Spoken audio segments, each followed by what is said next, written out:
Guys, this is I am only Rubel Khan. তো এখনও আছি আমরা ধুলিয়ান পার্কে। এক পরিবার ফিল্ম ইন্ডাস্ট্রির একটা অনেকদিন পর শর্ট ফিল্ম শুরু হয়েছিল। এর আগে কিন্তু আমরা অনেক মিউজিক অ্যালবামে কাজ করেছি।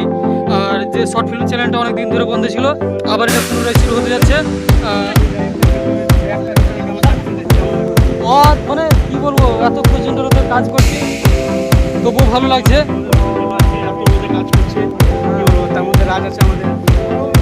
আর আজকে আমাদের বিশেষ সহযোগিতায়, যিনি এর আগে কোনোদিন থাকেনি, এই যে আমাদের পুরনো বন্ধু জালেমান লক্ষ্মণ পেরিয়ার ভাজা।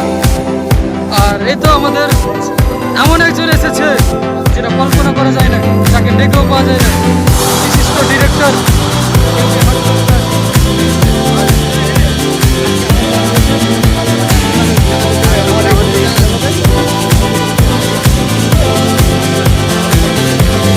মানে গত 2 বছর পর আমাদের